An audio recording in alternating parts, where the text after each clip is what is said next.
Okay.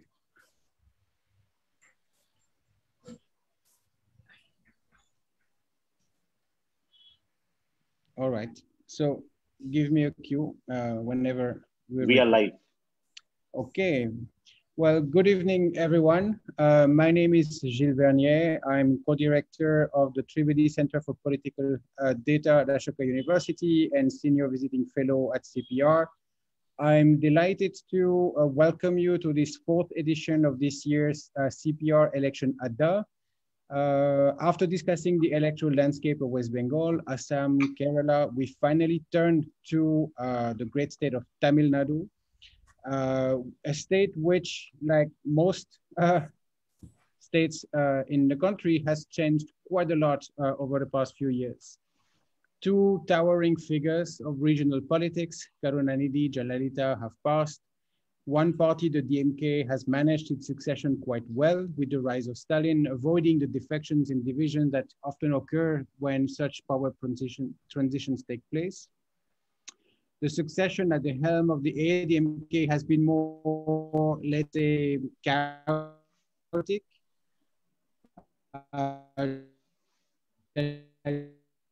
Jalita's former aide and confidant from her own party last September. The party has fell into the trappings of factionalism and division, which they yet to fully recover from, approaching these elections in a position of relative weakness. The current Chief Minister of Tamil Nadu, Palaniswamy, was selected rather than elected and remains untested as a statewide political figure, while on the other hand, the new DMK leader, Stalin, has statewide recognition. In terms of party performance, the parties have been sort of, neck to neck over the past few years. The DMK has peaked in 1996 with 54% of the votes in the seat it contested within its alliance, and then plateaued around 40-41% in subsequent elections, leaving more space every time to partners in its coalition, in its alliance. And the ADMK's performance over the years has been more and more, in the seesaw, also underlying the vital importance that smaller parties, alliance parties play for both Dravidian parties. Contrary to Kerala, the composition of alliances in Tamil Nadu, as you know, is not stable through time, which makes for a somewhat complicated but very exciting political stage. So today we will talk about that. We will talk about the state of strength of parties. We will talk about what has changed in Tamil Nadu, what the context of politics, how it has changed over time. We're going to pay also attention to small parties. In order to do that, in order to explore further the strangeness of Tamil Nadu, to paraphrase the expression of the regretted late MSS Pandian, we have gathered for you a terrific panel. Srinivasan Ramani is Deputy National Editor at The Hindu. As a journalist, he has greatly contributed to the recent rise of data-driven journalism in India. Andrew Wyatt is a senior lecturer at the University of Bristol. He works in the fields of comparative politics, political economy, South Asian politics. He is the co-author with John Zavos of The Politics of Cultural Mobilization in India, the author of Party System Change in South Asia, in many articles on various aspects of Tamil Nadu politics, including mobilization, leadership, party organizations, and populism. Dhanya Rajendran is editor-in-chief at the News Minute. She's currently sitting in an airport lounge, and I'm secretly hoping that a flight might be delayed, so we might have the pleasure of her company until the end of this panel. And Anna Isaac also works as a journalist at News Minute, covers Tamil Nadu elections, and she will provide us with precious insights from the ground. And of course, to kickstart the conversation, my fellow traveler at CPR, Rahul Verma, will give us his usual data-rich exploration of Tamil Nadu politics. And then I will get the panel started with the first round of questions. The audience is very much invited to participate. Please write down your questions in the chat box. We will have a Q&A time in which the panelists will refer and revisit the questions that you ask.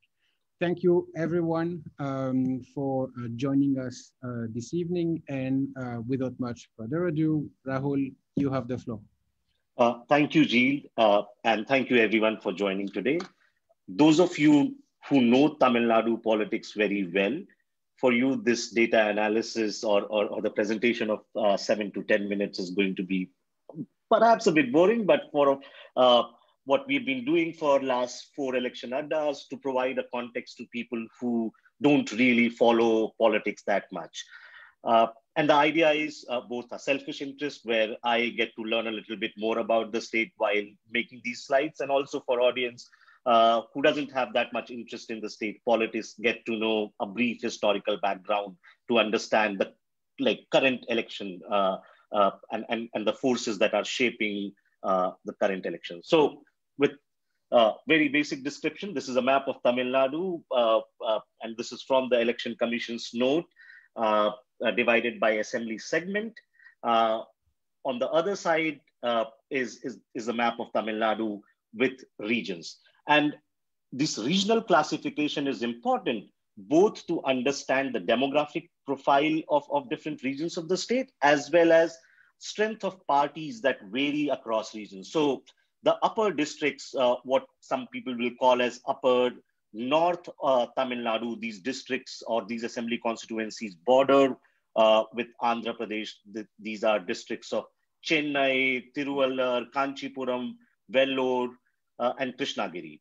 Then you basically come to North Central, which has districts of Dharampuri, Salem, Kudalur. Then this is Kaveri Delta, and Kaveri Delta has districts such as Karur, and pardon me, my Tamil is not good, so some of the district pronunciations are going to be really bad. So Karur, Tiruchirappalli, Pudukkottai, right, Perambur. Then you have West, which has districts of Erode, Tripurur, Nilgiris, and then the southern districts of Madurai, Theni, Tirunelveli, and Kanyakumari.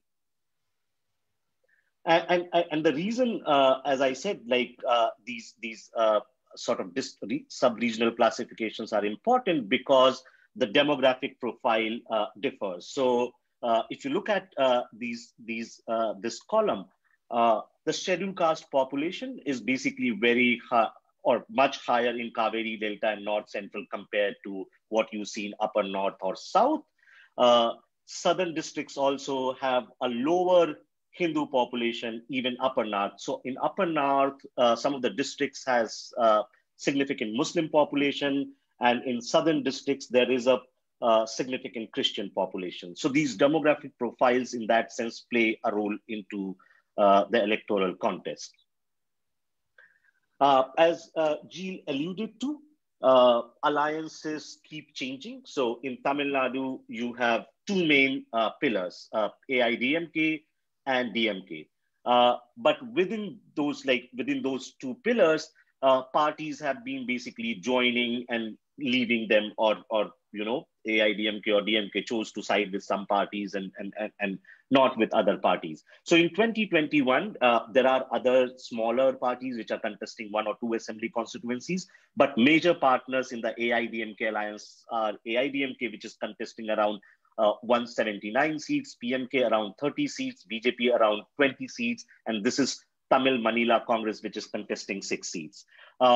DMK alliance has DMK, which is compared to previous election, this time DMK is contesting more number of seats, 173. In the previous elections, they were contesting lesser than 150, which means DMK within its own alliance has increased its weight, whereas parties like Congress, which were Congress was contesting around 60 seats in 2011, got only 41 seats in 2016, and now they have been given only 25 seats. So the share of Congress in DMK alliance has been slowly going down. Then you have the third front, this time AMMK, which is headed by Dinakaran and DMDK, which is headed by Vijay Kant. And finally, another front or another important party is MNM, which is headed by Kamal Hassan. So PMK was with ADMK in 2021 and 2019, but it contested separately in 2016 and was part of DMK alliance in 2011. Similarly, BJP contested 21 and 19 election with ADMK, but was not part of the, any alliance in 2016 or 2011. So, you know, these parties have been shifting alliance, and that somehow makes it harder to get a proper historical sense. But given that ADMK and DMK are two big poles and contest a large number of seats, you can guess or extrapolate that information from the past to understand how parties are doing. What we have done is basically here tabulated alliance-wise vote share, and to basically, you know, get a sense of how these two alliances are placed. We won't get into a lot of historical details. Let's basically look at last 2 or 3 elections. In 2019, DMK basically swept the election. They were ahead of ADMK alliance by 20 percentage points, and they did well in every region. The previous election, the 2016 election, was very, very close between ADMK and DMK alliance. In fact, some people have analyzed, including Srinivasan Ramani, that the Congress performance within the DMK alliance costed them 2016 election. 2016 election, in a way, was the first time when a pattern which is very much visible, which was very much visible in Tamil Nadu election, where every 5 years the government was changing. So it was for the first time that DMK, which AIDMK, which had won 2011 election, managed to retain power in 2016. So the pattern changed in 2016. What will happen in 2021? That's a question to sort of look out for. This table basically shows you a couple of things, and this is from 2016 election. So it basically tells us that, you know, parties in some regions or these alliances in some regions were equally placed. So upper north, they both had around 40% of vote share. In north central, they had similar percentage of share. In Kaveri Delta, AIDMK had a 1-point lead, but it was the western districts of Erode, Tripurur, Nilgiris, where the AIDMK alliance led by 5 percentage points over DMK alliance. And south, again, they were sort of tied up. AIDMK alliance also did slightly better in the seats that are reserved for scheduled caste and scheduled tribes. They also did really well in the semi-urban areas. So in urban areas, both parties got equal number of seats. Even in rural areas, the contest was much closer. But in 75 seats that can be classified as semi-urban, AIDMK actually won 51 and DMK only got 23. So there was some regional differences, some sort of differences owing to urbanization in those areas. What we have done here, just plotted, you know, first and second lead to give you a sense of, so this is for 2016 and these two maps are for 2019. And all of this analysis is just for the DMK. Just to show you that DMK, in a sense, seems to be weaker in this region, right? Which is basically part of the southern districts and part of Kaveri Delta. This is a region where they don't do that well. AIDMK, on the other hand, is fairly sort of like a spread out party. It doesn't have a core as DMK has. So it has presence across every region of the state. Congress, on the other hand, is present in certain pockets. This map is for 2021. The first map, which has green and yellow and saffron, is the AIDMK alliance. So green is where AIDMK is contesting. yellows, which yellows are PMK, and PMK is basically a party of Upper Tamil Nadu. And BJP is sort of spread out, gets some seat in western parts and then certain in southern parts. In this map, what you can see is DMK again is sort of like spread out. This time they are contesting 170 seats.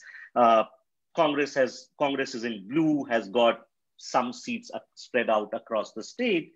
And then darker blue shades are VCK, which is a party which represents Dalits in the state. And they are also concentrated in upper north and north central, basically along the coast.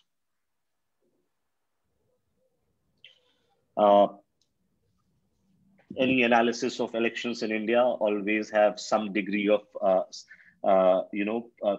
how various communities and various castes have voted for different parties. And this data is from Lokniti CSDS, their analysis of 2019 election.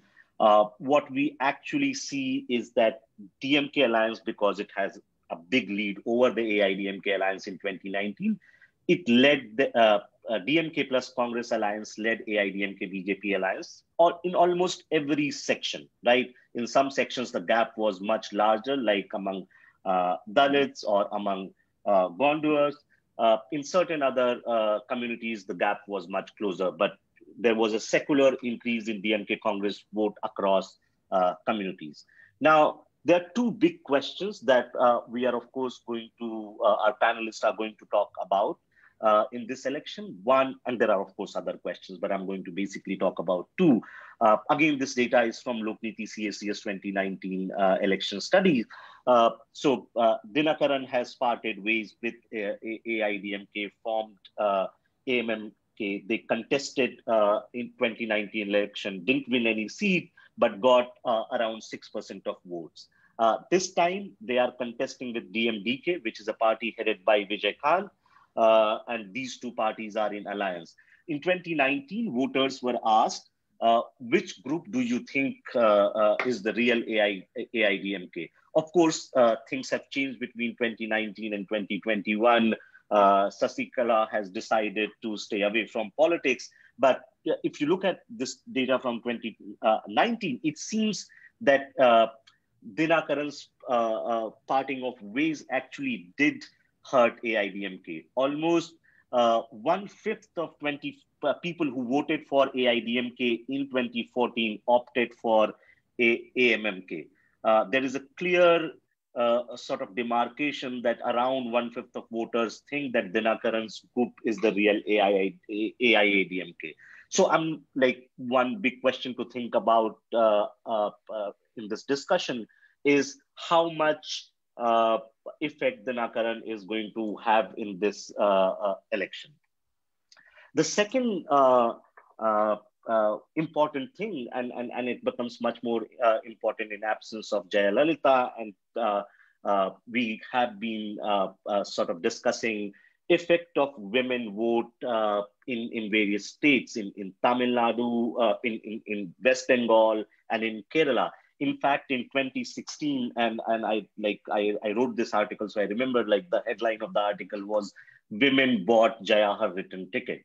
What happened in 2016 election is that AIDMK basically led by 10 percentage points among women voters.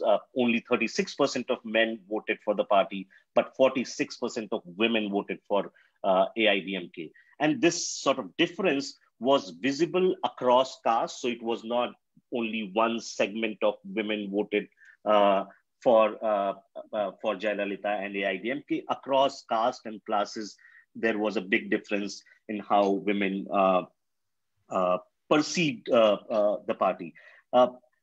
In fact, this vote sort of like this choice of voting for Jayalalitha and AIDMK was also reflected in how they were answering to other questions like whether AIDMK government should get a chance. There was a 5 percentage point difference among men and women. Satisfied with the performance of AIDMK. In fact, women were less likely to think that AIDMK government is corrupt. They thought Jayalalitha is a better administrator. They thought she's better for development of Tamil Nadu than Karunanidhi. So given Jayalalitha is no more around, whether AIDMK is going to get a similar support from women voters in this election or not, that's a big question we need to think about. So that is all from me, just a snapshot of what is happening in Tamil Nadu. Over to you, Professor Verniers. Thank you, Rahul, and please don't professor me. I mean, we literally share the same. And so I thought we could start with the first round of, I mean, not quite presentations, but an overview of the state of affairs. I was hoping to start with Srinivasan on the DMK, but he just left from, oh no, there he's back. And so I thought we could start with you, Srini. Give us maybe an overview of, the state of affairs with the DMK. The little contacts I have with DMK officials, they seem to be sort of exuding with confidence, which is never a really good sign.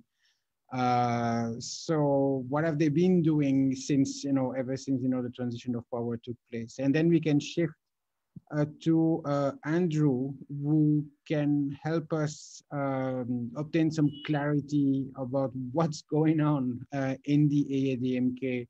How has the party organization reacted with the turmoil that has rocked the party at its helm? And then Anna and Dhanya, I would turn to you, both of you, to give us an overview of some of the smaller players who may be smaller in terms of votes, but certainly not small in terms of stature or importance in a very fragmented political landscape. So Srinivasan, over to you.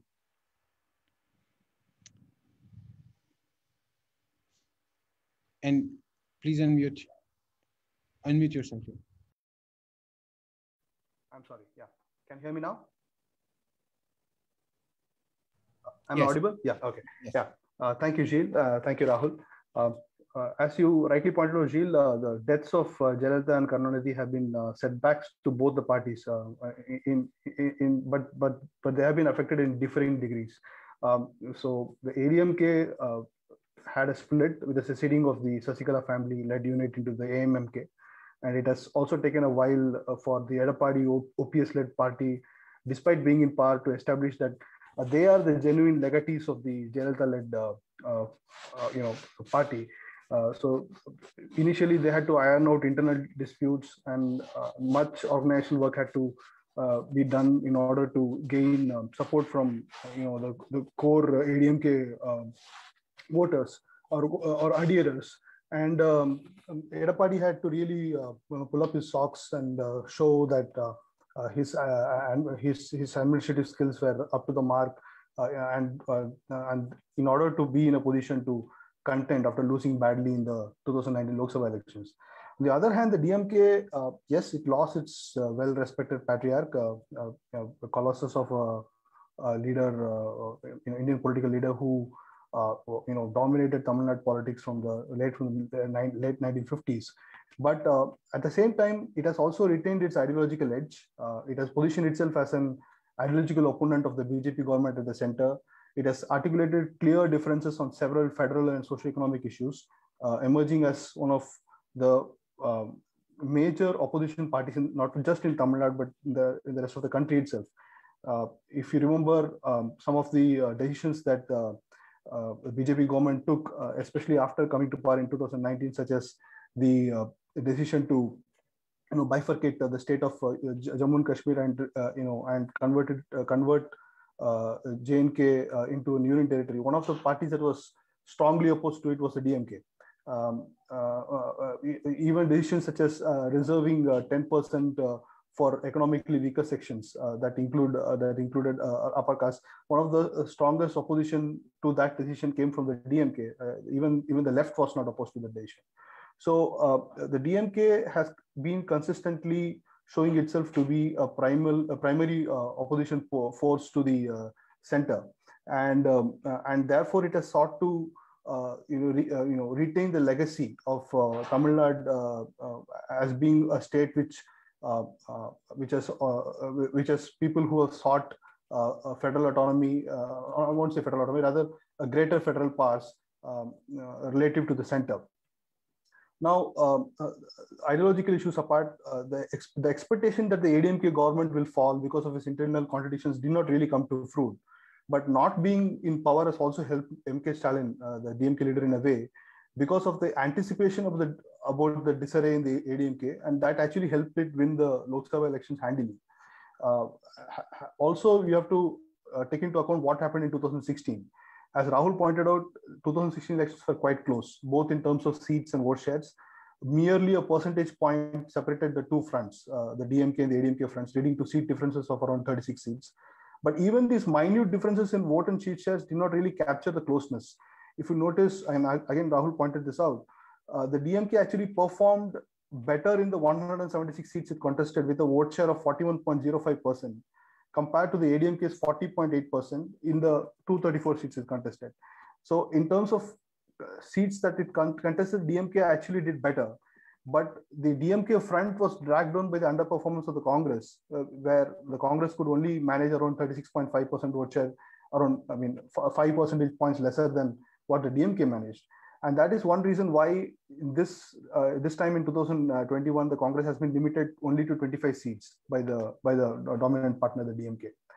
So 2016 was also relatively close. And while it bucked the trend of governments, parties being returned to power after every 5 years, new opposition party being returned to power after every 5 years, the 2016 elections by itself were extremely close, and therefore the DMK this time around is much more better poised to take on the ADMK than before. Having said that, the ADMK, while it has faced while it has faced 10 years of anti-incumbency, has also proven all those detractors who have suggested that the party will fade away, and that the BJP will be able to take over the detritus of the ADMK after Jayalalitha's death. That those theories have not come to fruition at all. That's because the work done by the current chief minister and his deputy chief ministers, the coalition of Edappadi and OPS, they managed to slowly build organizational relevance. For example, in 2017 onwards, they conducted what was called as MGR,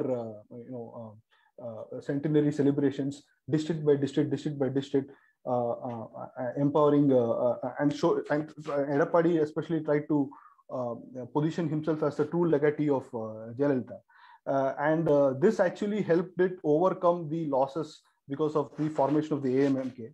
And after the loss in the 2019 elections, the ADMK government has tried to empower the bureaucracy significantly in assuring that some of the welfare measures that were put in place by earlier governments have been continued unimpeded.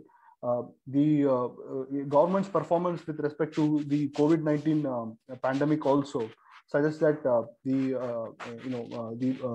government has done a fairly good job in terms of limiting the damage, setting up the infrastructure for comprehensive testing, for vaccination to take place, and so on. And besides that, so some of the grievances that the people had in 2019, that is with respect to the farmers being upset about the diminishing returns in agriculture and so on. The government has tried hard to address those by, for example, coming up with Kaveri, the plan for the Delta region that has been well received. The Delta plan has been well received. The Kaveri award that was notified in the government gazette has been touted by the ADMK as an achievement by its government. The farm loan waivers that have been announced recently have also been well received. So these are steps that the ADMK has taken in order to shore up its flailing support base, and therefore it has made the elections much more of a contest. That being said, the DMK still has the advantage. It has neither faced any split of the kind that the ADMK faced. That's because Stalin has always been an organizational man in the DMK. He was touted as as the next leader of the DMK way ahead of time, and he managed to retain the support of his organization. The only other claimant, his own brother Adagiri, was sidelined, and there was hardly any whimper of protest when Adagiri was sidelined. Adagiri doesn't seem to be much of an entity in Tamil Nadu politics now. That suggests that the entire organizational strength of the DMK that was built by after years by Karunanidhi and his lieutenants since the 1960s, that has moved on to Stalin. The DMK also has a slightly different organizational structure compared to the ADMK. It has much more powerful regional satraps. It empowers, as Professor Wyatt will tell you, it empowers its party secretaries in districts much more compared to the ADMK, which is more of a leader-driven party, centralized by the two leaders in power. The DMK's organizational secretaries have also shown their fealty to Stalin, and therefore it has not faced any setback after the death of Karunanidhi. Now the question remains whether the DMK would be able to overcome this machine that is ADMK, which has managed to come up with a number of SOPs, number of measures that are clearly being welcomed by a number of people. From what we see, though, that the momentum that the DMK gained in 2019 has not completely withered away, and therefore that gives the DMK the edge as elections beckon us in 2021. Yeah. Do you want me to talk about their alliance partners as well? Gilles?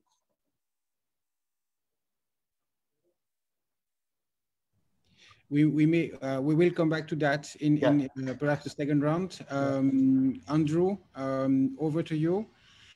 Just one thing, there is, so the ADMK and the BJP are going in together. They've been doing that for a while, and while it's perfectly clear why the BJP needs to attach itself to a large party in Tamil Nadu because it's yet unable to, penetrate it on its own.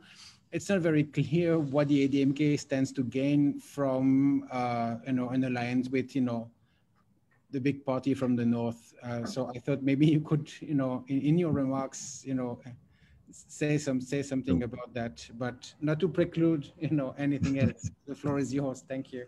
Sure. Thank you. Thank you very much for the invitation, and thank you, Srini, for the prelude. Is my sound okay? Just tell me if it's not. I think I will just try and extract some things from what's gone before. And one of the kind of interesting points is there's a battle between two fronts. There are also battles inside the fronts, and there's kind of tension there. So EPS, in a sense, has kind of fought a battle inside the ADMK. He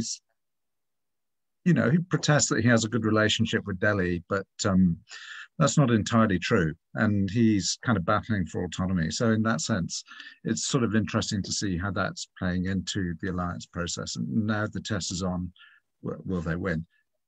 I will not predict anything about the outcome. The thing I would just say is it's a state assembly election. 2019 was the Lok Sabha election. Voters in Tamil Nadu are very savvy. They know the difference between the two. So I think there is a kind of element of uncertainty there for all the reason that Srini has pointed out. I think it's just worth emphasizing that the last 5 years have been really extraordinary in Tamil politics. The ADMK has been in a prolonged period of crisis. It's kind of over that now, but it's, there are still issues there in the background. There are legal troubles that are kind of dormant for the moment, but who knows? It's sort of hard to predict.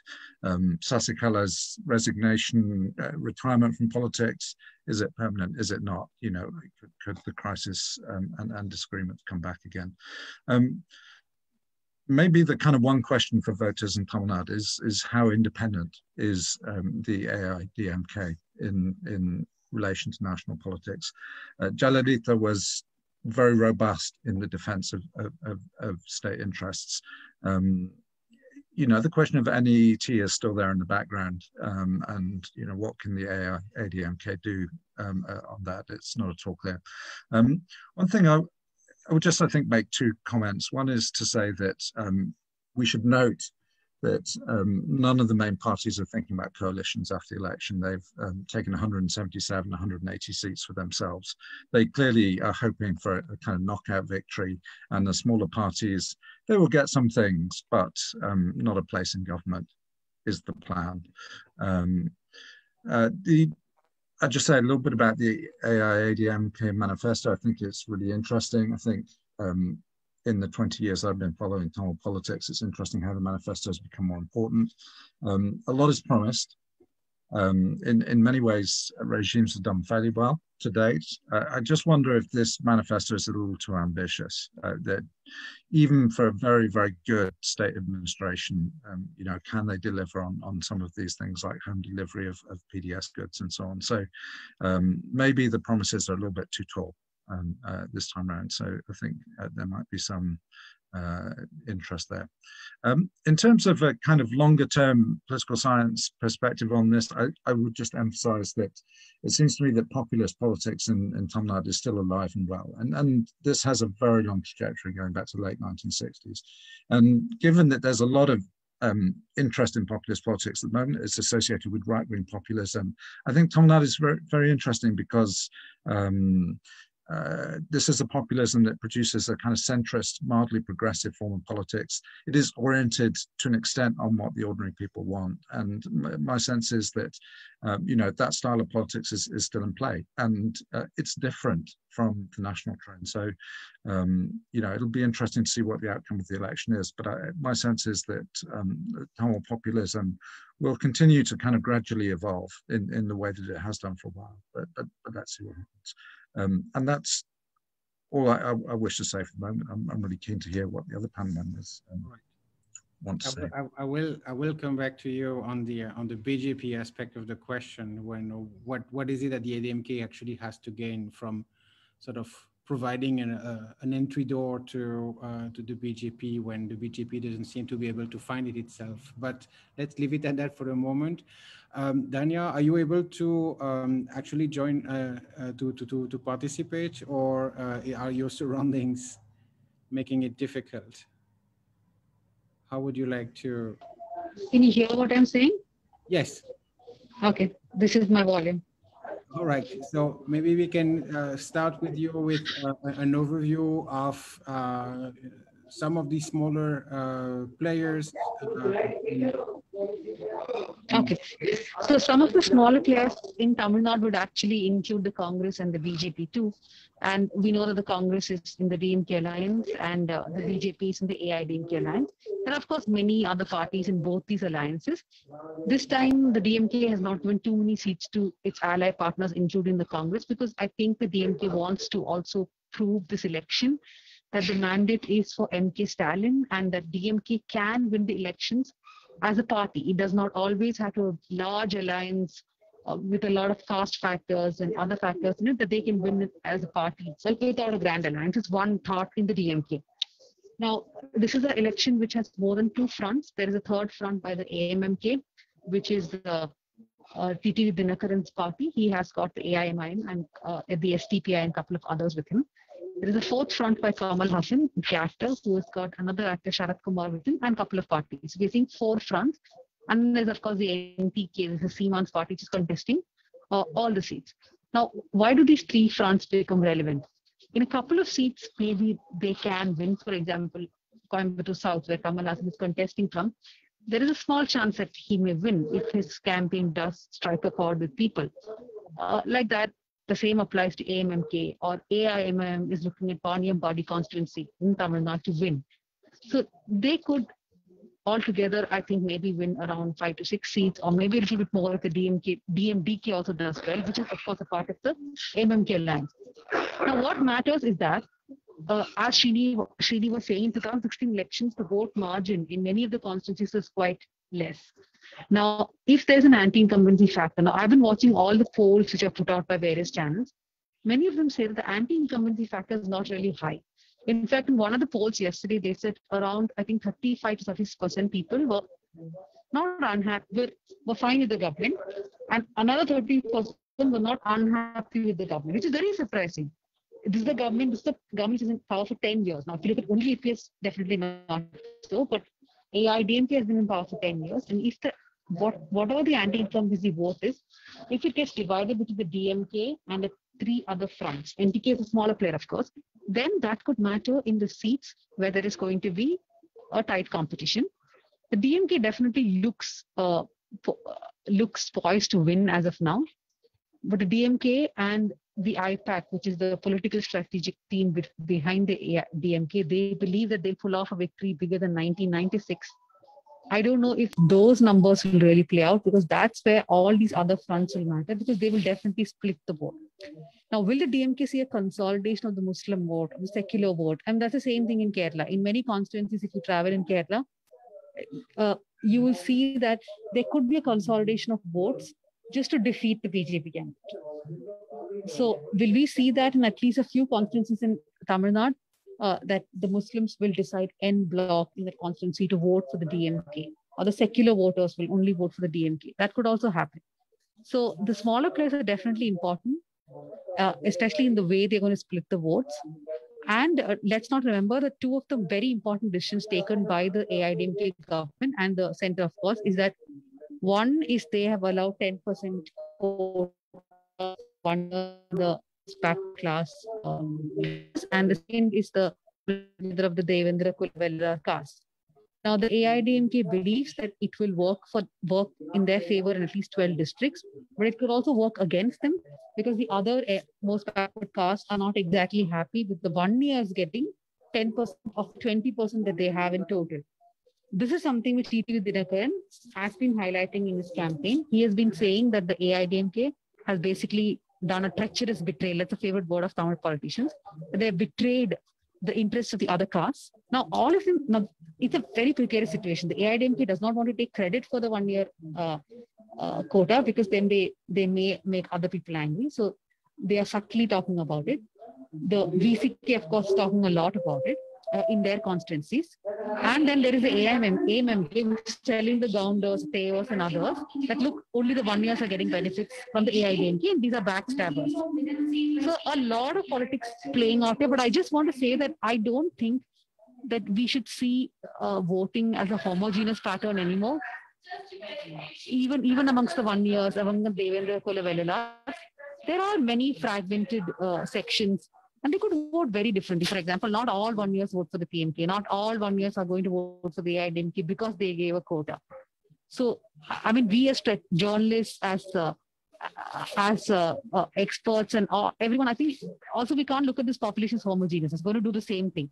And that, I think, will make a difference. I think I'll have to go because my boarding has started. Thank you so much, Dhanya. We really appreciate you making the effort of joining us in these circumstances. And now let me turn to you and to go a little bit, further. I apologize if it sounds like a personal obsession of mine, but the role of not just the role of the BJP in Tamil Nadu, but the looming presence of a national actor, a national politics. And in Tamil Nadu politics, I mean, there's a really long history, of course, of confrontation between state and center. Very often, when we scholars talk about center-state relations and contentions, we really mean center in Tamil Nadu. And so, to what extent national issues and the BJP, or even the figure of the Prime Minister, sort of insert themselves into the campaign, or whether there's really a firewall between national politics and state politics, and the BJP is really a spectator in all this. So what is your perspective on that? Well, I mean, I think like Andrew said, the people of Tamil Nadu really know the difference between a state election and a Lok Sabha election. And that was clear even in 2019, because there were by-elections held in about 18 constituencies in 2019. And the mandate was different. In 2019, DMK swept the polls. They won 38 seats out of 39 in Tamil Nadu. But in the Lok Sabha, where the DMK could have come to power if they won a certain number of seats. The AIDMK managed to win a majority and stay in power. So the mandate was very different for the Lok Sabha and the state elections. The mandate in 2019 was against Modi. So I think that is very clear as far as Tamil Nadu is concerned. As far as national issues are concerned, I don't think the farm laws as such. I know that the AIDMK voted in support of the farm laws. The farmers in Tamil Nadu per se are not, it doesn't affect them, so they may not.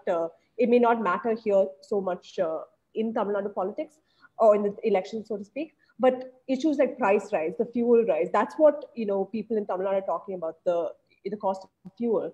So that could hurt the BJP in several of the areas that they are contesting in.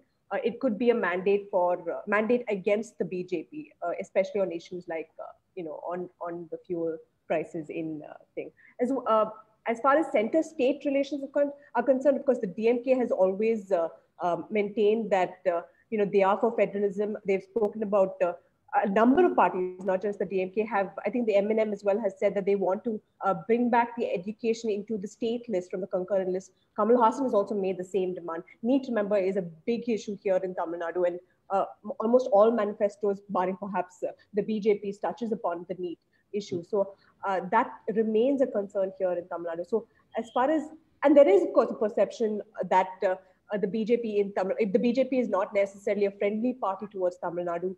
Of course, Modi has in the last few years been trying to project himself as a leader for Tamils. I think he's tweeted in Tamil. He's even held that meeting with the Chinese president here in Mahabalipuram. So there has been an effort, but how much that would translate into votes is, remains to be seen. Yeah, I mean, what we know is that the BJP's expansion, beyond the Hindi belt is usually contingent on its ability to build up also a ground organization. So the Modi image alone and the communication, juggernaut alone is insufficient to create, inroads. And the states where the BJP has indeed built up a presence and translated into electoral results in Assam or West Bengal is the consequence of the building up of ground organizations in those states. But it does not seem to be the case in Tamil Nadu. Srini, let me go back to you. You had a number of points you wanted to add on, the state of affairs of alliances and partners, and over to you. Yeah, I just wanted to build on Anna's point. I mean, when you spoke about the BJP, that's an important factor. The alliance between the ADMK and the BJP, how will it play out? As again Anna pointed out, there was a difference in the way voters perceived the ADMK government and its ally in the Lok Sabha phase of polls and simultaneously held assembly constituencies. And afterwards, there were some by-elections that were held in which the ADMK performed much better than they did in the assembly elections. I mean, the assembly by-elections held simultaneously with the Lok Sabha elections. And they also did not do that bad in the local body elections. Interestingly, none of these elections were they in alliance with the BJP. So there is the theory that the ADMK could have probably benefited if they did not have to go along with the BJP. I think the calculus was, they could have, on their own managed a decent vote share, but the going away of the AMMK has cut into the ADMK's overall vote share, and therefore they had to build a coalition. So it was more a matter of arithmetic that they had to ally with the BJP. That said, why the alliance with the BJP, the ADMK BJP alliance actually helps the DMK front, in my opinion, is that the DMK has successfully managed, or rather, the civil society in Tamil Nadu has successfully managed to create an oppositional character of the Dravidian project per se. That the Dravidian project includes the DMK and the ADMK both together as an oppositional construct to the larger project of Moditwa. And I will not limit Moditwa to Hindutva alone. Moditwa will be Modi plus Hindutva. There is this ideological construct here that does not consider the idea of pan-Hindu unity being the sine qua non for progress. That is not accepted here. Here, the Dravidian construct has much more deeper roots, and the ADMK has strived, despite its weaknesses, to show itself as the legatee of Jayalalitha's Dravidian roots, while the DMK has tried to show that they are the strong, the ADMK has tried to do it by retaining its populist face, the model of the MGR model, where populist measures, welfare measures, which included private and club goods and public goods as the face of the Dravidian project. The DMK has also tried to match the ADMK by coming up with its promises in its manifesto. At the same time, they've also added the ideological edge by saying that they are the true opposition to the BJP, not only in terms of opposing NEET, which it sees is a way to dilute the social justice component of affirmative action in education in Tamil Nadu. It is also opposed, as I said, other issues such as the 10% reservation for economically backward segments across beyond the backward classes or the backward caste. So therefore, that's the reason why I think that this election, even though it is being played out locally and played out as an election between the ADMK and the DMK as before, there is an element of the fact that the BJP is part of the ADMK alliance, and the DMK is trying to show that it is a true opposition to the BJP, and it does so because there is a relevance of the Dravidian construct here. Interestingly, the smaller parties are also doing it in their own way, but with a slight difference. Like, for example, the MNM, the party led by Kamal Hassan, has also not shied away from calling itself a Dravidian party. Kamal Hassan says that he's also another legatee of the Dravidian project himself, but he believes that, or his party believes that, the DMK and ADMK have strayed away from the original idea of Dravidian, social justice-driven party by engaging in corruption, patronage, and so on. And the MNM would bring the original legacy back. So in a way, they have construed the Dravidian identity as an ethnic identity, as opposed to the DMK and the ADMK, who have constructed it as more like a social justice patronage-driven identity. That the Dravidian project, that is what they have defined it for themselves. So that's where the MNM comes from. The NTK comes from a slightly different notion. They disavow the Dravidian identity, and they try to emphasize their Tamil identity, the Tamil identity as a distribution identity, and they have sought to win adherence from sections who have supported the Elam project in the Sri Lanka, for example. There's a small segment of Tamil nationalists and who have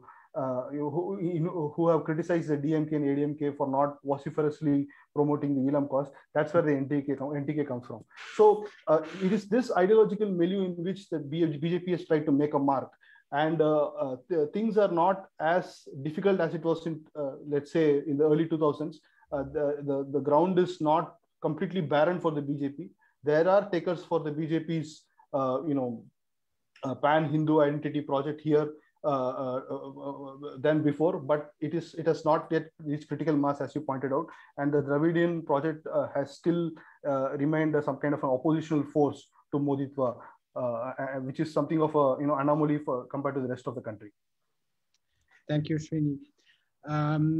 Andrew, so we've known, and thanks to your writing for a long time, that you always had these two pillars, in Tamil Nadu politics, where you had charismatic leadership and then a particular brand of populism that you have, described very well, and programmatic politics, and how they've always gone hand in hand. Now, I think it's safe to say that, that charismatic, the part of charismatic leadership have somewhat subsided, even though Stalin does have a stature. I mean, it's not injurious to say, it's insulting to say that, it doesn't have the status of his father. And the same goes, within the ADMK. So in absence of sort of that pillar of, Tamil politics, does programmatic politics takes, the whole space? or does it get itself also reconfigured in the process? Or do we see, new elements being injected into Tamil Nadu politics, which maybe were not as prominent as before? And just before you start answering this question, I would invite the members of the audience to start writing down their questions in the chat box. We're going to start the Q&A very soon. Andrew. Sure. I mean, I think it's not a great story, but we're into a kind of more, if you like, unexciting period of Tamil politics in terms of the big personalities. I mean, this is not to say that there isn't interest there, but in a sense, there's a little bit more kind of distribution of power. There's a little bit less focus on personality. 5 years' time, we might be having a very different conversation about this, depending on the outcome of the election and who manages. If it's a close outcome, EPS, very well survive and continue leading the ADMK. I don't think charisma is necessarily a central element of Tamil politics. I mean, there have been these great leaders, but on the other hand, they also coincided with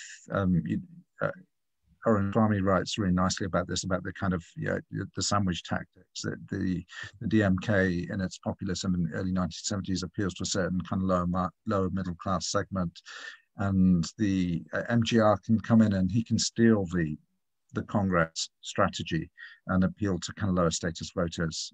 So in a sense, there is a kind of very unexciting style of politics in which you build social coalitions. You have policies that address certain groups. So for me, I'm a little bit skeptical perhaps of the importance of personality politics in all of this.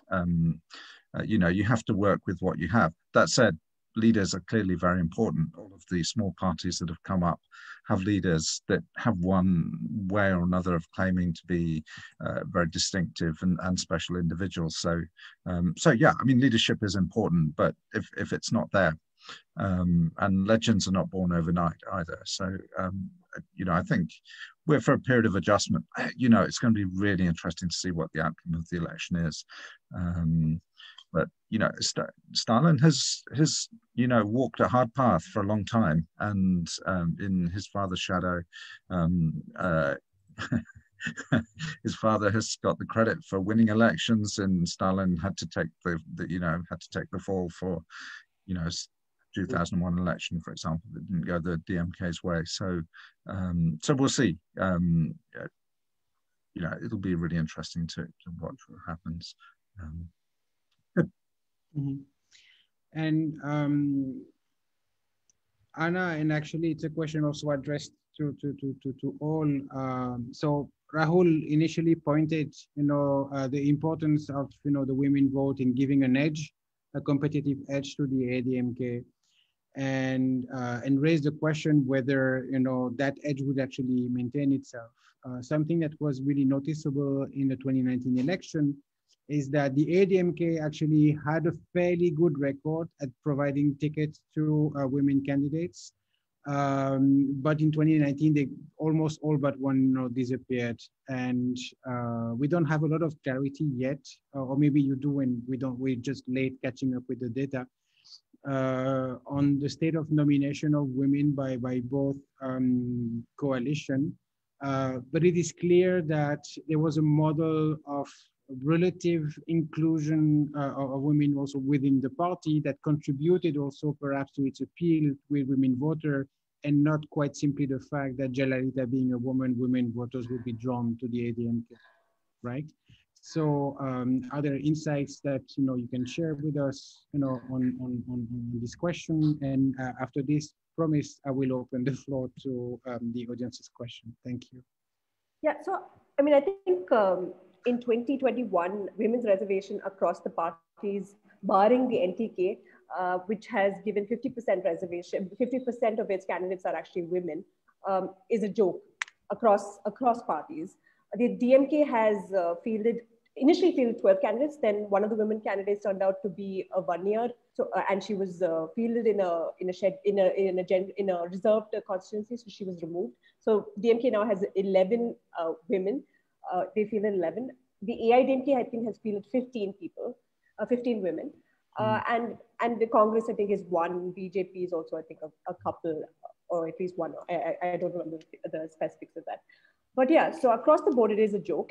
But of course, in their manifestos, all of them have given, women voters have been targeted. And the reason behind that is that women voters outnumber male voters here in Tamil Nadu. And that is why, their manifestos have things like free washing machines, maternity leave that's been extended up to 1 year. So a lot of promises have been made for women, but when it comes to internal party democracy and actually ensuring that women get representation, all parties fail on that front. I actually asked A. Raj, I had met him last week on this issue, and he said that they did want to give at least about 30 seats to women. That was their idea, but at the end, they ended up giving a lot of the seats that they had women in mind for to their allies. When I asked him, your allies like Congress have not fielded anybody. I think they've given only Vijay Dharni a ticket, and she's a sitting MLA. He said, well, that's not up to me, but yes, we still do promise women's reservation. So they still support the idea of women's reservation, a 33% women's reservation in parliament. But, when it actually comes to walking the talk, clearly most parties fail. Mm-hmm. Thank you. Let me turn to questions from the audience. We have Vignesh Karthik, hi Vignesh, who asked, in case the ADMK performs poorly, should we anticipate that, as it has happened in other states, the BJP will try to aggressively co-opt segments of its cadres and organization, and how successful that enterprise would be? Who would like to take that question? Srinivasan, maybe. Yeah, it stands to reason that if the ADMK, again, we are talking hypotheticals here, let us assume that the ADMK loses this election. If that is the case, then yes, they would be vulnerable, as they will be out of power to losing adherents from their party, and the BJP has managed this successfully elsewhere in the country. But having said that, we are underestimating the ADMK quite significantly here. The ADMK and events have happened since 2017 that has shown that this party is no pushover. Especially the Chief Minister Edda Palaniswamy. Even though, what do we know about the ADMK? So we know that the ADMK, Professor Wyatt will know better, but we know that the ADMK is a catch-all party, but dominated by two strong OBC groups, that is the Kongowela, the Counters and the Tevers, and who have actually who are OBC communities which have which came from traditional agriculture but have moved on into entrepreneurship and have there is a number of leaders from these communities who have actually dominated the ADMK. During Jayalalitha's time, these two groups were given substantive representation at leadership levels, but the overarching leader was Jayalalitha, and the Devers, of course, had a certain amount of preponderance through Sasikala. After Jayalalitha's passing away and the splintering of the ADMK, the Tevar section has significantly weakened within the ADMK, while the counter section has become stronger. Again, these are, I'm saying it a bit loosely, these things are slightly more complicated than that, but for shorthand, we can definitely say that the moving away of Sasikala faction and the forming of the AMK has weakened the Tevar component of the ADMK. That said, the Chief Minister has showed that he can still retain organizational strength by mobilizing the traditional voters of the ADMK, who still, even now, anyone above the age of 50, if you ask someone in semi-rural and Mufasil Tamil Nadu, they will have good high recall of MGR. So even now, almost 3 decades since the passing of MGR, is a person who's still recalled by older voters. that shows that the ADMK has significant adherence. So for the BJP to simply take over or wean away segments for the ADMK will not be possible because of the roots of populism that have gone deep since the era of MGR and Jayalalitha, and B, the organizational heft that has been shown by Edappadi Palaniswamy. I'm not really sure if the OPS faction will be less amenable, because there is this theory that the OPS faction was goaded into rebellion by sections within the BJP, and we have seen even OPS's son, who is a member of parliament, almost talking like a BJP party member in terms of the ideological positions he takes, in terms of the issues he raises. There is little of the ADMK in him and more of a BJP legislator in him, but he still is with the ADMK, and he seems to be much more natural. And OPS's group seems to be a much more natural ally to the BJP than Edappadi's group. But it won't be easy. The BJP might try hard, but it won't be easy. That's what I would say. Mm-hmm. Thank you. Andrew, speaking of populism and ideology, another participant, and perhaps you can read also the question in the Q&A, raises the distinction made by Narendra Subramaniam between the assertive and the paternalistic populism brands of the DMK and the ADMK. And that participant states that as the ADMK gradually took ideology out of populism, the BJP then became a natural ally. And so the question is, what do you think are the larger political implications of non-ideological anti-corruption populism of some of the smaller parties, including the MNM, the NTK, and how does that affect the standing of the major Dravidian parties? Yeah. Really nice question. I should also say that Arun Swamy had a similar formulation. The idea being that the DMK's populism, to an extent, attempted to empower voters, to give them things like jobs and status, access to religious institutions and so on. The idea of the ADMK was much more to give things to voters, especially poorer voters, things like free school lunches and things like that. It's a really good question. I mean, to an extent, the DMK has come closer to the ADMK model. I think this is what I really find Tamil politics so interesting, that you cannot become complacent. There are competitive parties waiting in the wings. And let's be clear, this populism promotes a centrist kind of politics. It marginalizes critical voices, and it is very hard for left actors to get into politics. So I think this is, there is always a space there for people who are saying that we don't like the status quo. We think there should be more redistributed, more empowering politics and so on. So yeah, I think there will be new organizations. I think the MNM is really interesting for raising the corruption issue. This is not the first time that issue has been raised in Tamil politics in India. What I always find interesting as a political scientist is sometimes corruption gets traction, voters are really bothered, and then sometimes it doesn't. I think 2011 was a really interesting year in which the finding is that the DMK was a little complacent, I think, in office, and maybe it's paid for that by having 2 terms in opposition. So I think the question, it's a really good question. The parties in power cannot be too complacent, because there are people, credible figures at the margins of politics that have really difficult questions to ask. Thank you. Thank you, Andrew. Anna, here is an hypothetical question from the audience. In case the DMK performs very well, what are the chances of attempt of destabilization of its government, from the outside? Again, as we have seen, there has been a worrying trend in Indian politics of reversing outcome of elections by destabilizations, engineering, manufacturing defections, and so forth. Tamil Nadu seem to have been spared that, until now. Is that a scenario that has, according to you, any credence at all? Well, I think it depends on the margin of victory, right? I mean, if the victory is fairly emphatic, then I don't think the question of destabilizing the government will happen. I think the magic number is 118.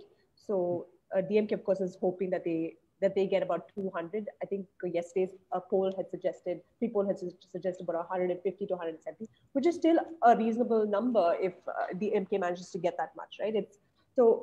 That's to actually take off from what Dhanya was saying as well. The reason that the DMK chose to contest 170 seats this time, which is one of the largest, it has contested in a while, is because they don't want that situation where, its allies, MLAs, their allies, MLAs could be, could defect to the BJP or to the AIDMK. So it really depends on the margin of victory.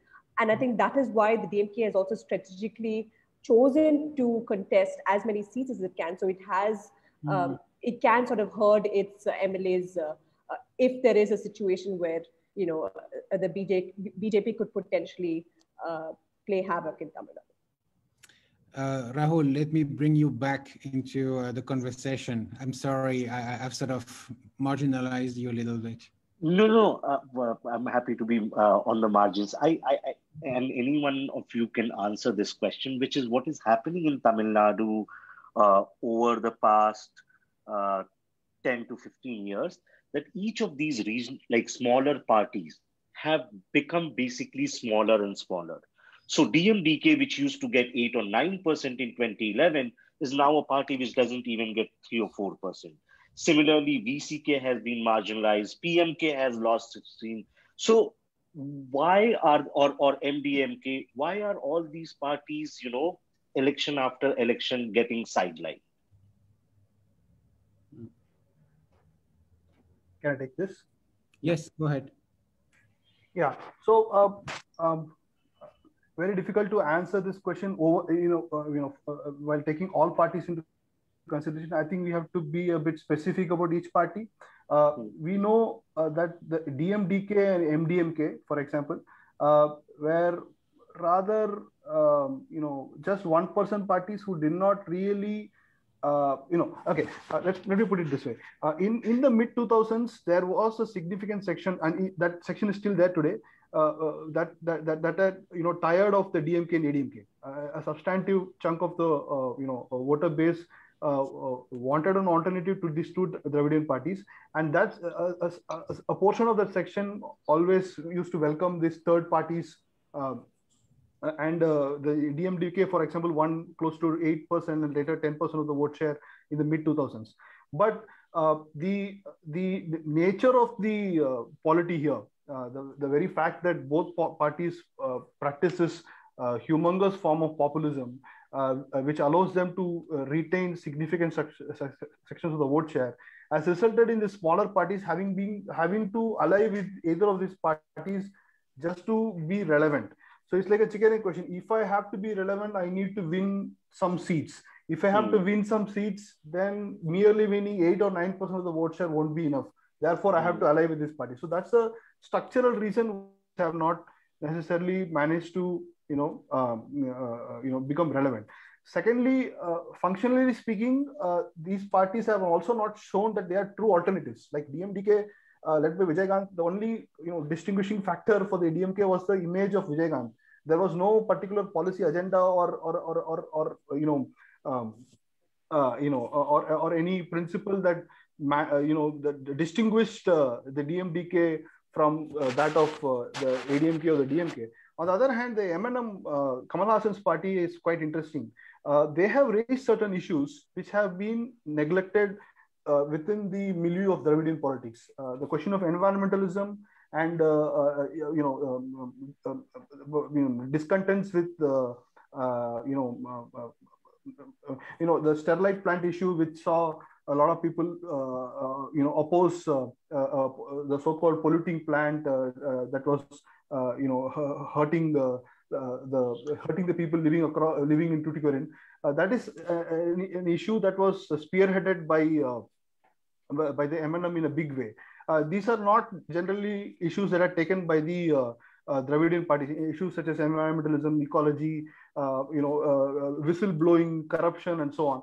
So the MNM is trying to position itself as a true alternative to the Dravidian parties while holding on to some of the core Dravidian legacies which have already given the Dravidian parties a strong footing in the state. So that distinguishes the MNM from the other parties. It remains to be seen whether they will be able to build on that, because that is something for the that we'll know in the long run. The other thing is that even parties which are ideologically opposed to the DMK, because of or DMK and the ADMK, because of the nature of the national polity, have had to ally with these two Dravidian parties, like the left parties, for example. They also articulate a difference in terms of being non-corrupt and so on, but they had to ally with the DMK here because they, privilege the opposition to the BJP at the center to be a much more important issue. And that's the reason why smaller parties which have an clear ideological difference with these two Dravidian parties also have had to compromise on their principles and ally with either of these because of other extraneous conditions. Thank you. There's one party that hasn't been mentioned yet and which has also made its way across many states, and that's IMIM. From Barrister Ovaisi, and it is contesting in Tamil Nadu in an alliance with smaller parties, including the AMMK. Anna, perhaps, what do you think? Are there any prospects for the IMIM to actually contribute significantly to the performance of the alliance, and perhaps bag its first seat? The MIM is contesting only 3 seats. So in those 3 seats, Varniambadi is one of the seats where they're contesting, and they could potentially play spoiler for the DMK alliance there. Of course, the criticism against the AIMIM is that they are, the B team of the BJP, and they're essentially trying to split votes of, the DMK Congress alliance. But there was a hint a few months ago, I think in January, the DMK was talking to OAC, but the Muslim parties in the DMK alliance were very upset. The fact that, if one more, there are already 2 Muslim parties within the alliance, and if the third one comes in, that it would basically erode their seats. So, which is why, the DMK then had to distance themselves. And this is what Owaisi has also mentioned, that, I was in talks, but they treated me very badly. I think he could definitely damage the DMK alliance's seats in Varniambadi, and perhaps in another seat as well. But we'll have to see, because 3 seats is a very, very limited space. As far as AMK as an alliance altogether, I would say that TTV Dinakaran, in 2019, he did well in the rural areas. He did well, especially in the southern Tamil Nadu.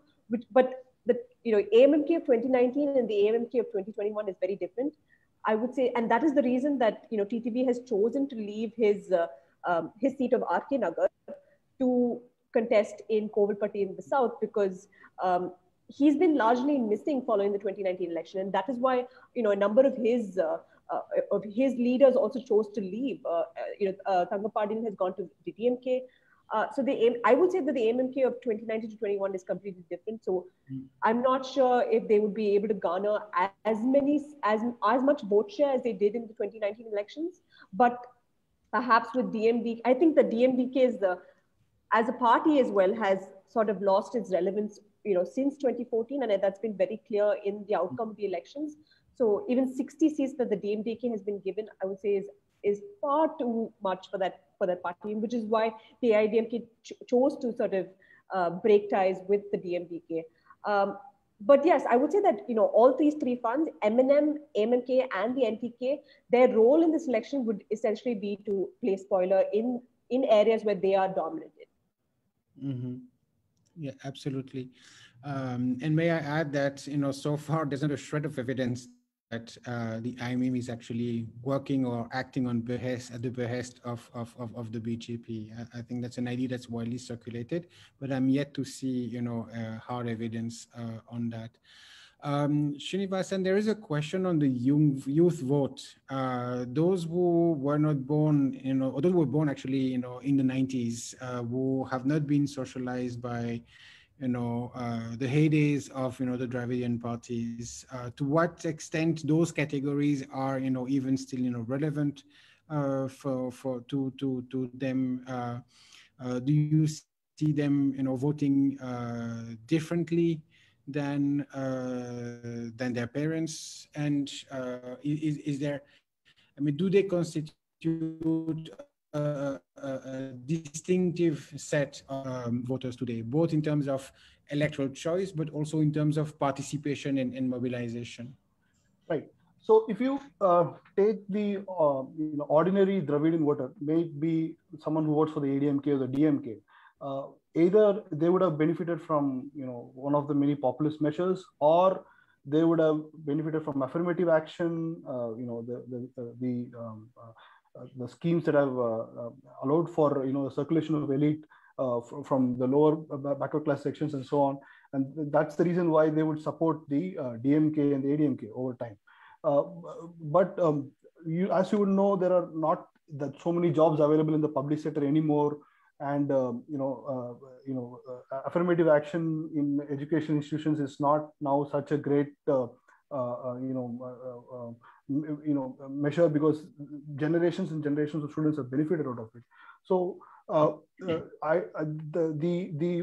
mobilizational and the motivating factor for an older Dravidian voter might not be the same for the younger Dravidian voter. Having said that, that doesn't diminish the cultural reasons for the youth to vote. If you look at the Jallikattu agitation that happened in 2018, if I'm not wrong, some of the people who turned out most on the streets, most of them are youth, and they were articulating a cultural difference with respect to the north, with respect to the center, and that is what propelled a lot of the youth to vote against the BJP in 2019 elections. Now, one would imagine that nothing much has really changed between 2019 and 2021, and therefore a large section of that youth, which actually articulated the strongest difference of opinion with the BJP, would therefore vote against the BJP, and in this case, therefore, they would vote for the DMK alliance. But they would not be motivated to do so for the reasons that the older generation have done, the generation that have benefited through Dravidian policies over time. So that's the distinguishing factor that I wanted to flag. Secondly, that doesn't mean that these cultural factors will hold on forever. Tamil Nadu's, the economy of Tamil Nadu is changing over time. There are more skilled people now, but lesser jobs available. The ability of the state to provide jobs for those who are skilled enough is diminishing over time.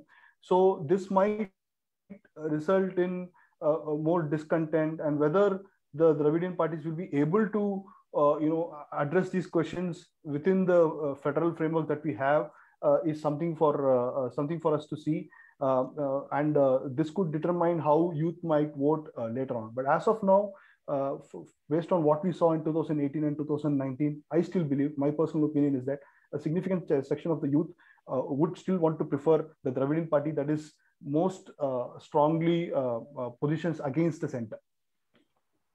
Thank you, Srini. Andrew, we go back to the question of party organizations, and particularly within the ADMK. So you mentioned earlier the differences of organizational tradition between the DMK and the ADMK, which has also had to do with a certain culture of leadership.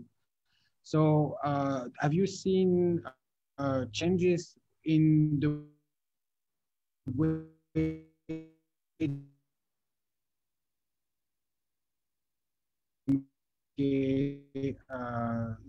sets organization with their traditional approach, and so what can you tell us about that?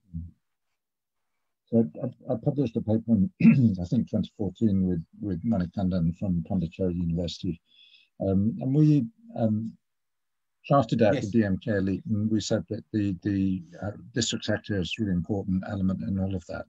Not long after we did that, the structure was completely reorganized, and in a sense, the elite is it's expanded, and so there are more places for people to come in.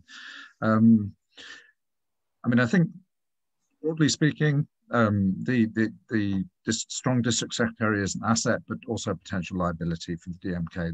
That they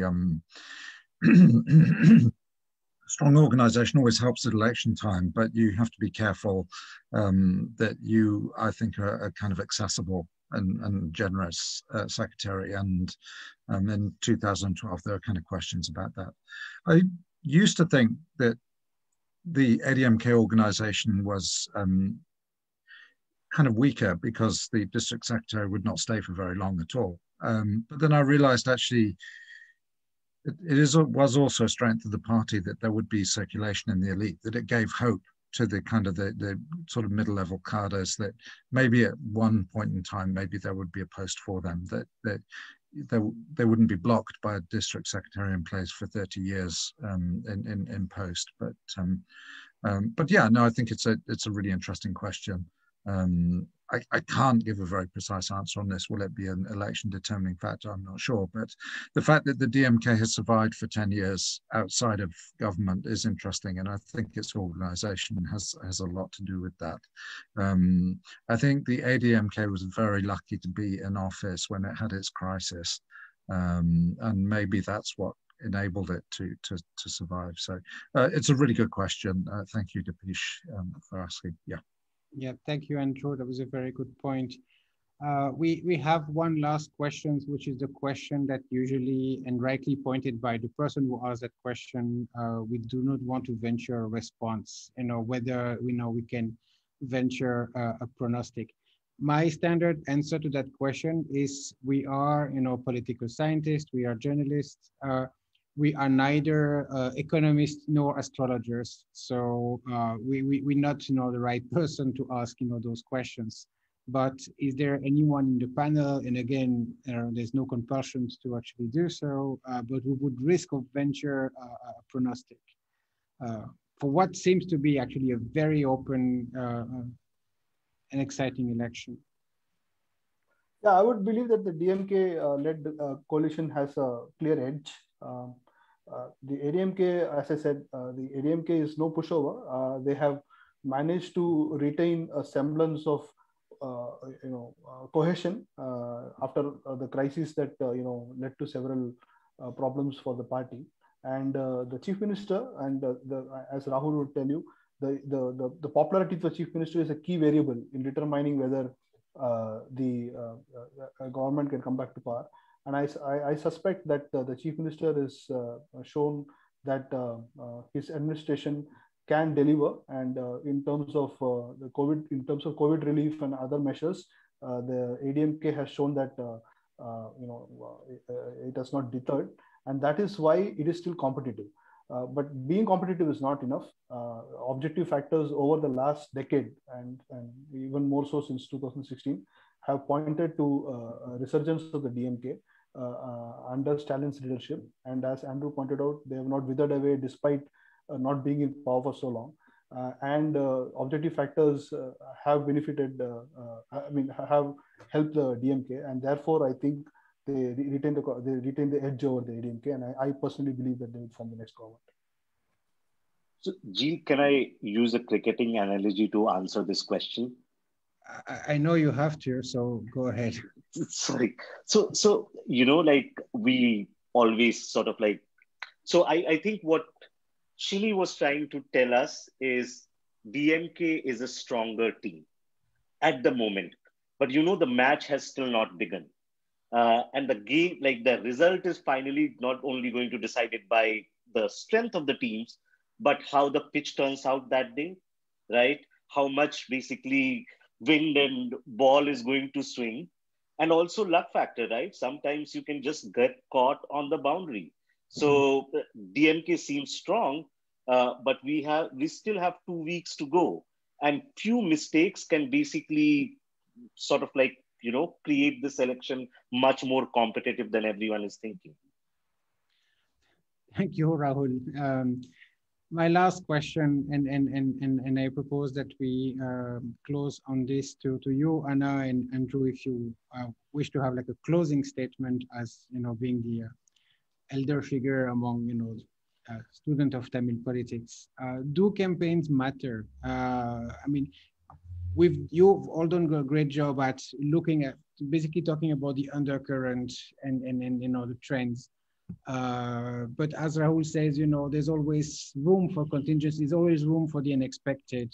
And are election campaigns more than, a necessary ritual to, carry along voters who have already done their mind? Or is there a significant segment of, the electorate who's yet to decide for whom to vote for, and may be swayed by, the quality of, either coalitions campaigns? I think campaigns do matter, especially for those people who are sitting on the fence and are unclear as to who they should vote for. It'll come down to the very wire. That said, I want to basically contrast the DMK and the AIDMK. The DMK, from what I've heard within the DMK, is that the Trichy conference that was held recently, it was massive. It was really huge. And I think the DMK themselves were very, very, very surprised by the sheer number of people who had come. And it can't be, purely DMK cadre who had come to that event. So I think by that, they seem very confident that they would come to power. The AIDMK, on the other hand, it is a chief minister who has been, he's of course the face of their campaign. And he's been going out across since December, going across Tamil Nadu, whereas the deputy chief minister and the other ministers have been largely sort of restricted to their, constituencies. And I think that sort of presents a picture of what AIDMK is presently at and where it's presently at, right?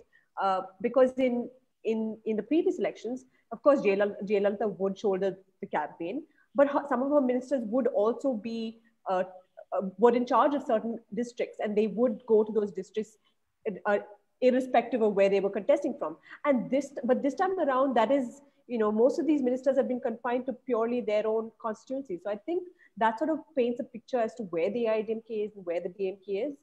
Maybe it's a strategy of EPS, maybe it's a strategy of OPS to sort of, if they lose, then he can sort of say, listen, I had nothing to do with this campaign. Yeah, I think in terms of the, to answer your question, in terms of people who are sitting on their fence, I think, that's where it matters. And it, bringing in crowds and showing it to the public, I think that would make a difference as well. Thank you very much, Anna. Andrew, the closing statement is yours. Any insight, things that we haven't mentioned in this panel that we ought to pay attention to, and maybe what you are looking forward with this in this election? Sure. I'll briefly respond to Rahul, which is to say, my old rule was you would call the test match on the fourth day, but with England's recent performance, the fourth day was not necessary in most of the matches. I agree with Anna about the campaign. To be a good political party, you have to be able to sustain through the campaign. And this is what is so hard for the small parties, is having the resources to do that. Michael Collins showed us in a really nice chapter how this mechanism works and how the Dravidian parties kind of they help their smaller allies, but they keep them dependent on them. And I think that's interesting. All of that said, I think Tamil Nadu is still a really, really interesting case in which it's contingent. We're not 100% certain of the outcome.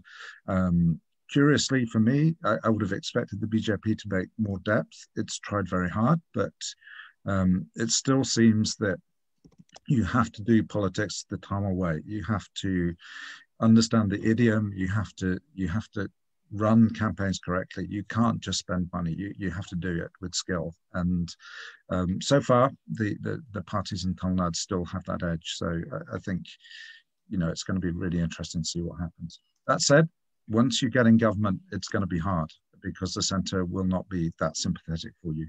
Even if it's the ADMK, they're not going to get unbounded generosity from the centre. So yeah, good. Thank you.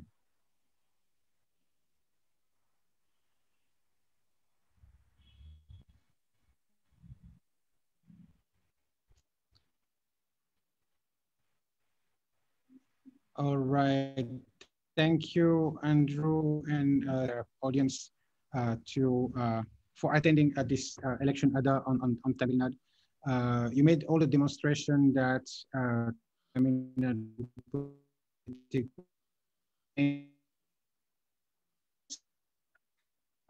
absolutely competitive and exciting.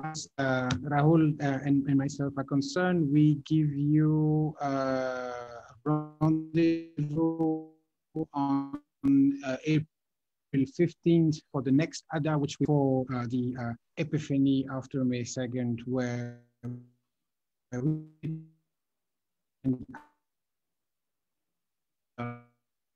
Gilles, your voice is breaking. Perhaps you may want to switch off your video.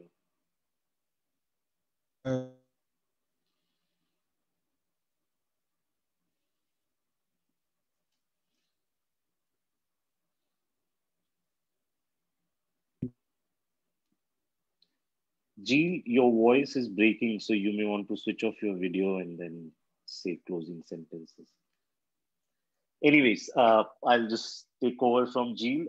Thank you everyone for joining us today. Anna, thank you. Andrew and Shini, thank you so much. We had a lovely conversation, very insightful and in-depth conversation today.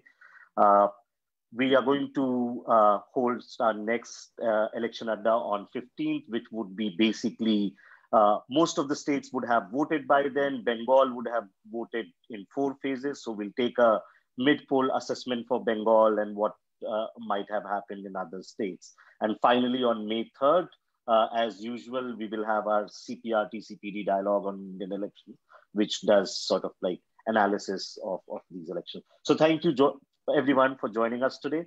Take care. Bye-bye. Thank you. Thanks, Rahul. Can you send the PowerPoint presentation over, Rahul? Sir, I'll do that. Yeah, thank you. And thank also you. the video where you look like a Tamil hero. Thank you, everyone. Bye. Take care. Thanks. Bye.